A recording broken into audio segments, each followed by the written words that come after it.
Mini habits begins with a frustrating truth that almost everyone has experienced. We get excited about changing our lives, set a big goal, and then fail to stick with it. We decide to work out every day, write 1,000 words, read a book a week, wake up early, eat perfectly, or transform our life through sheer determination. For a few days, sometimes even a few weeks, we feel powerful. Then the energy fades, resistance rises, and the whole plan falls apart. Stephen Guise argues that this happens for a simple reason. Most self-improvement plans are too demanding at the start. They ask too much from motivation, and motivation is unreliable. It changes from day to day, sometimes from hour to hour. If your success depends on always feeling strong, focused, and inspired, your system is fragile from the beginning. This is where the idea of mini habits changes the game. Instead of setting huge minimums, Guise suggests making your target laughably small. So small that your brain has almost no reason to resist. 1 push-up, 50 words, 1 page, 1 minute. The point is not that these tiny actions are enough to instantly change your life. The point is that they're enough to get you moving consistently. That idea sounds almost too simple, which is why many people overlook it. We tend to believe that meaningful progress must feel intense. We assume that small effort means small value. But Guise argues that the real enemy is not small action. The real enemy is inconsistency. A tiny behavior repeated daily beats a giant effort that keeps collapsing. This is a powerful shift because it replaces the drama of self-improvement with something more strategic.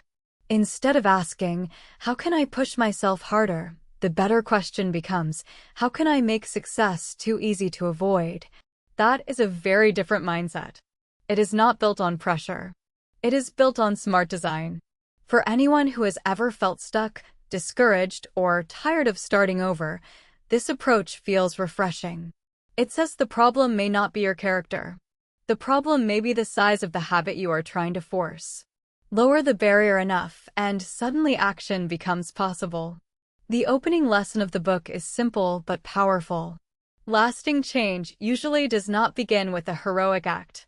It begins with an action small enough to survive resistance. And once that action survives, it can grow. A mini habit is exactly what it sounds like, a very small version of a positive behavior. It is not the full goal. It is the smallest version of the goal that still counts as real action. If your goal is to exercise, the mini habit might be 1 push-up. If your goal is to write, it might be 50 words. If your goal is to read, it might be 2 pages.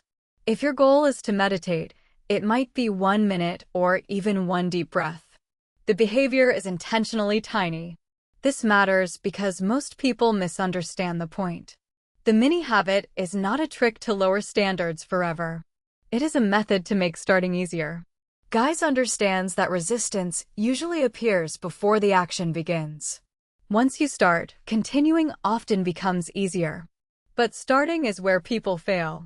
That is why mini habits are designed to feel almost impossible to reject. You can say no to an hour-long workout.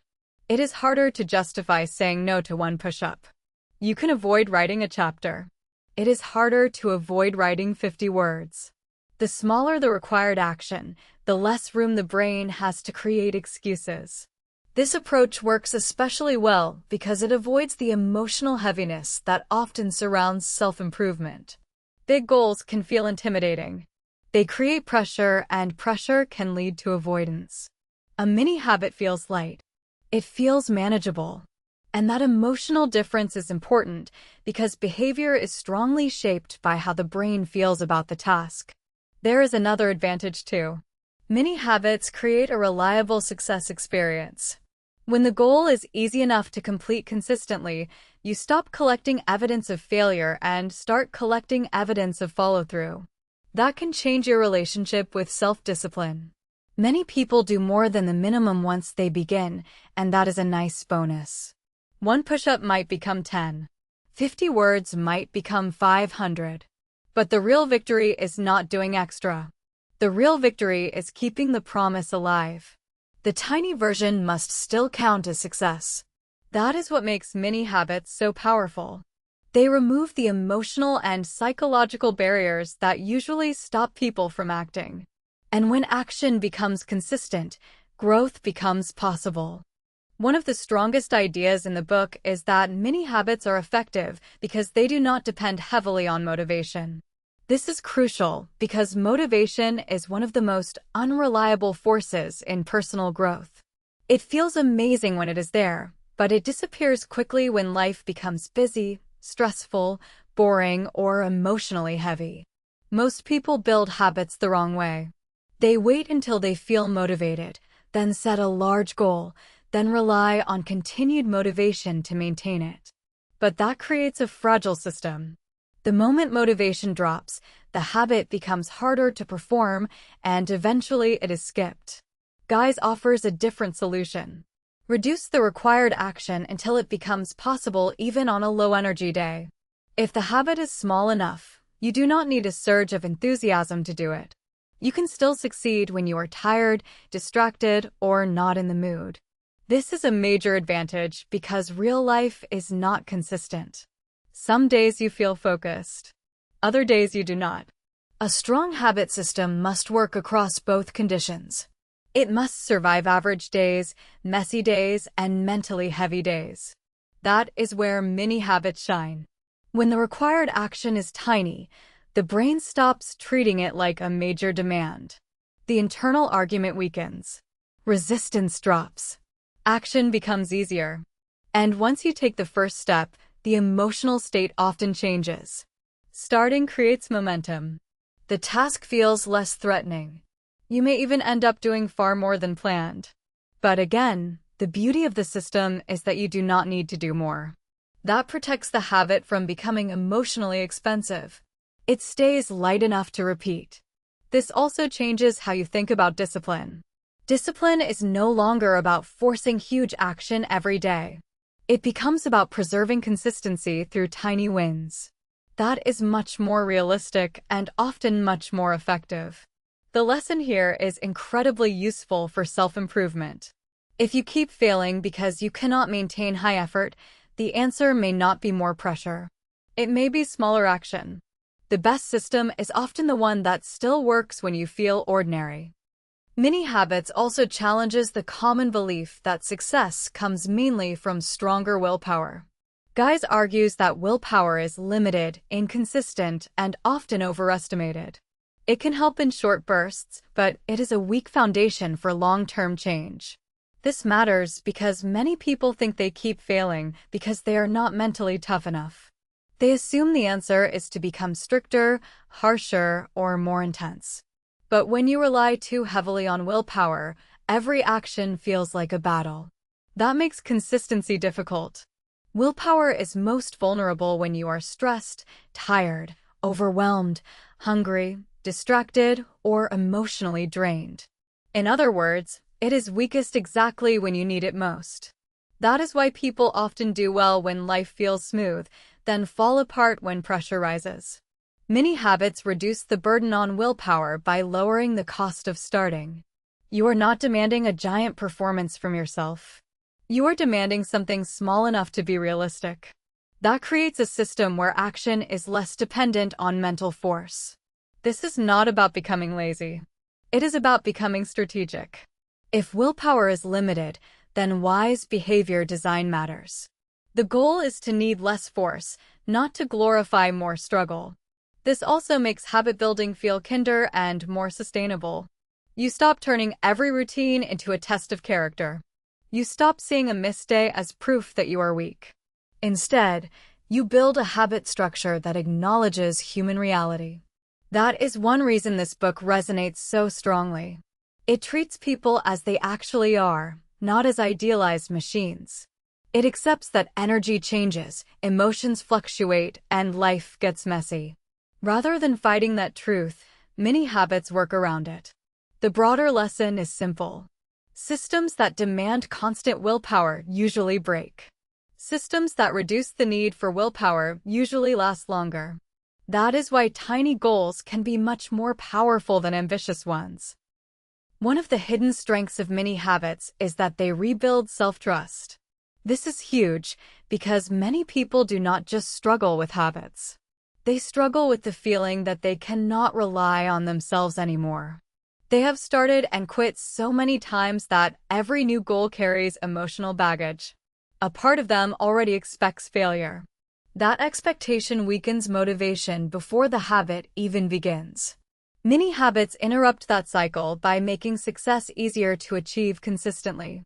When you complete your tiny target day after day, you begin proving something to yourself. You are not just performing a behavior. You are showing that you can follow through. That may seem small, but psychologically it matters a lot. Confidence is often built through evidence, not motivational speeches, not fantasy. Evidence. When you show yourself, repeatedly, that you can take action, your self-image starts changing. This is one reason tiny habits can become bigger than they look. The action itself may be small, but the emotional impact can be significant. One push-up may not transform your body, but it can begin transforming your identity. 50 words may not finish a book, but they can begin turning you into someone who writes consistently. That identity shift matters because behavior becomes easier when it matches how you see yourself. The more evidence you collect, the more natural the habit starts to feel. This also protects against the discouragement that comes from unrealistic goals. Instead of repeatedly failing large commitments, you start succeeding at manageable ones. The pattern of your life begins changing from broken promises to kept promises. And when that happens, momentum grows. Not just behavioral momentum, but emotional momentum. You stop feeling trapped in the story that you always quit. You begin building a different story, one small success at a time. That is one of the most practical gifts of this book. It does not just help you do more. It helps you trust yourself again. A major theme in many habits is that starting is the hardest part of almost any meaningful behavior. Once you begin, continuing often becomes easier. But the brain exaggerates the size of the task before you start, especially if the task feels demanding. This is why so many goals die in the planning stage. People think about the whole workout, the whole chapter, the whole cleanup, the whole project, and feel overwhelmed before taking the first action. The size of the imagined effort becomes the excuse to delay. Many habits solve this by shrinking the entry point. You are not trying to conquer the entire task. You are only trying to begin in a very small way. That changes the emotional experience of the action. Once you start, something interesting often happens.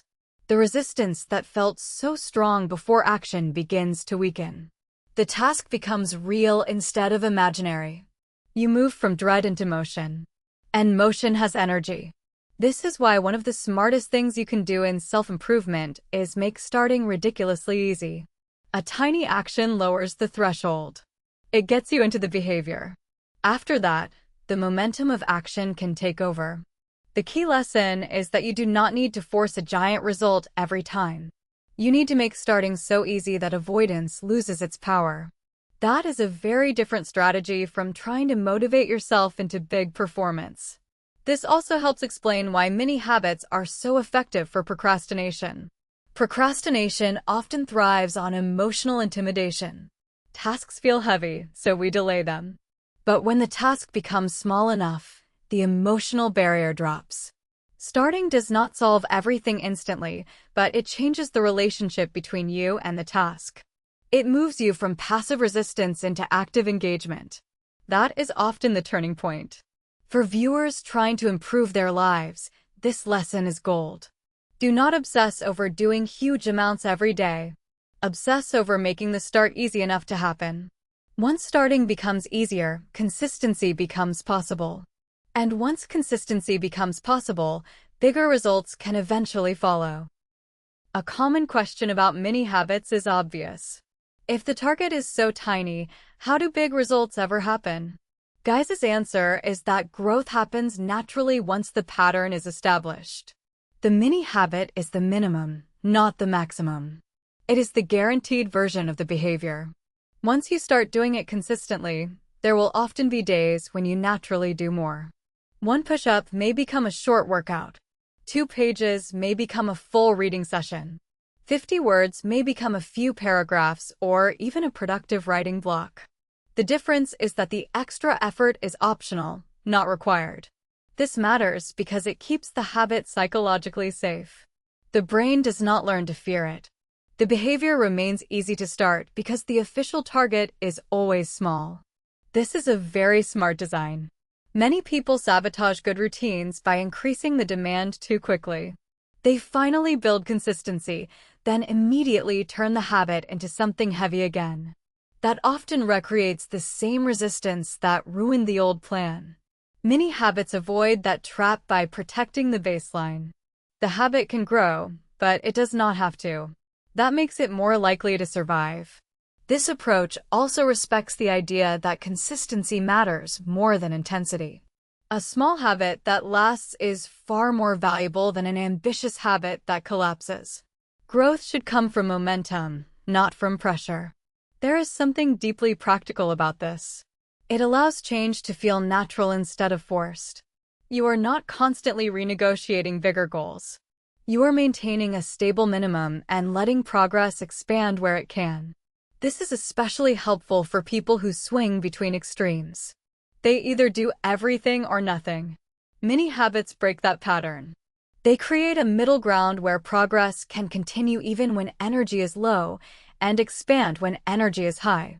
That is why the method works so well over time. It is flexible without becoming vague and ambitious without becoming overwhelming. The small step opens the door, and natural momentum does the rest. The beauty of mini habits is that the method is easy to apply. Start by choosing one area of life where consistency matters more than occasional effort. This might be fitness, writing, reading, learning, cleaning, meditation, budgeting, or any habit you keep avoiding. Next, create a tiny version of the behavior. Make it genuinely small. If it feels impressive, it is probably too big. The target should be so easy that you could do it even on a bad day. Then attach the habit to a time or part of your routine. Consistency grows faster when the behavior has a place in your day. You want the habit to feel concrete, not vague. After that, treat the tiny version as a full success. This is important. Do not punish yourself for only doing the minimum. The minimum is the strategy. If you do more, great. If not, you still win. Track the habit if possible. Even simple tracking can reinforce the pattern and give you visible proof that the behavior is becoming real. That helps motivation and identity. Most importantly, protect the habit from your own ambition. Many people ruin good systems by demanding too much too soon. Keep the baseline tiny long enough for consistency to become normal. This method works because it fits reality. It does not assume you will always feel inspired. It does not demand perfection. It simply asks you to keep the behavior alive.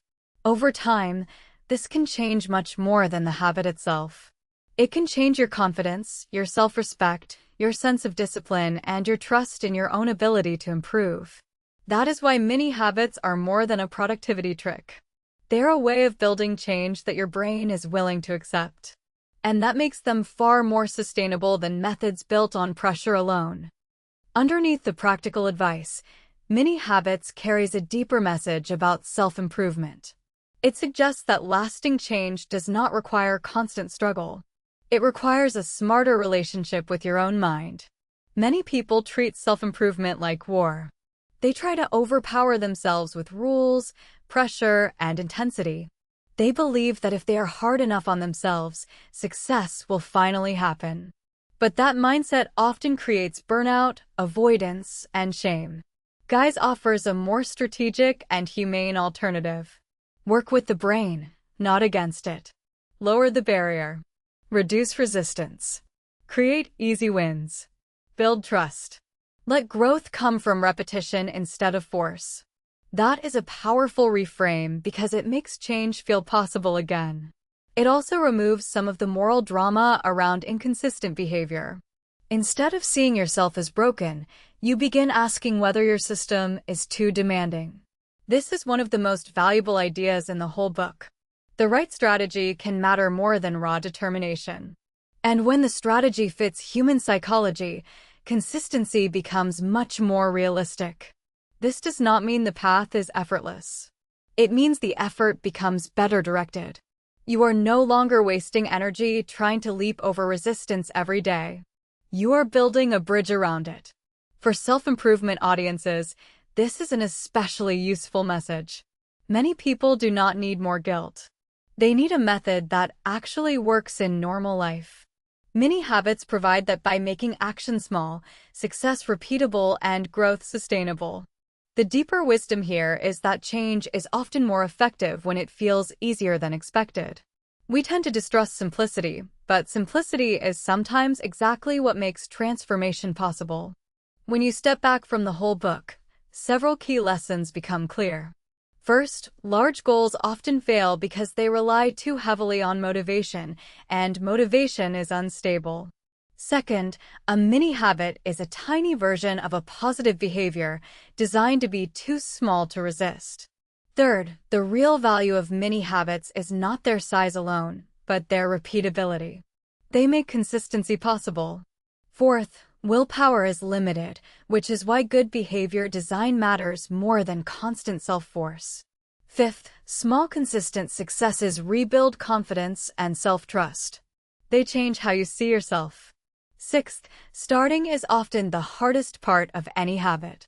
If you make starting easier, the whole behavior becomes more likely. Seventh, mini habits can grow naturally over time, but the tiny baseline must remain enough to count as success. Eighth, the best self-improvement strategy is often not the most intense one. It is the one your brain can actually live with. These lessons work together to create a very practical philosophy of change. Instead of aiming for dramatic effort, aim for durable action. Instead of depending on perfect moods, build a system that still works on imperfect days. Instead of breaking promises with giant plans, keep promises with tiny ones. That is why this book stands out. It gives people a realistic path forward. Not glamorous, not dramatic, but dependable. And dependable action is what changes lives. Mini habits still matters because it solves a problem that never really goes away. People continue to struggle with inconsistency. They continue to start strong and fade out. They continue to confuse ambition with strategy. This book cuts through that confusion with an idea that is both simple and effective. Make the habit small enough to happen. That one principle can rescue people from years of frustration. It also matters because the modern world is full of distraction, overstimulation, and mental fatigue. In that kind of environment, huge self-improvement plans often collapse quickly. A small, repeatable action has a much better chance of surviving. There is also something timeless about the emotional side of the book. It helps people stop seeing themselves as failures for struggling with large commitments. It replaces shame with design. That is a valuable shift in any era. The book's relevance also comes from its flexibility. You can apply mini habits to health, work, creativity, learning, home life, and emotional well-being. The method is simple enough to use anywhere, which makes it powerful. Most importantly, the book reminds people that meaningful progress does not always look impressive at the beginning. It often looks small. That idea is deeply encouraging, especially for anyone who feels behind. In a culture obsessed with huge results, mini habits quietly teaches the value of small, repeatable action. That is why it continues to resonate. The final lesson of mini habits is beautifully simple. If you want to change your life, stop making success so hard to begin. Most people are not defeated by the size of their dreams. They're defeated by the size of the first step they keep demanding from themselves. When the step is too big, resistance wins. When the step is tiny, action has a chance. That is why this book is so effective. It does not tell you to lower your ambitions forever. It tells you to lower the barrier to action. That one shift can change everything. A mini habit may look small on paper, but in real life it can become the start of something much bigger. It can restore momentum. It can rebuild trust. It can turn self-improvement from a cycle of guilt into a pattern of steady wins. And once that pattern becomes real, growth starts compounding. The habit strengthens. Confidence grows. Identity shifts. What once felt impossible starts feeling normal. So the challenge of this book is not to prove how disciplined you are. It is to design a habit so small that even your resistance cannot convincingly argue against it. 1 push-up. 50 words. 1 page. 1 minute. Something so easy that you can begin today. Because when success becomes too easy to refuse, consistency finally has room to grow. And when consistency grows, your life can change with it.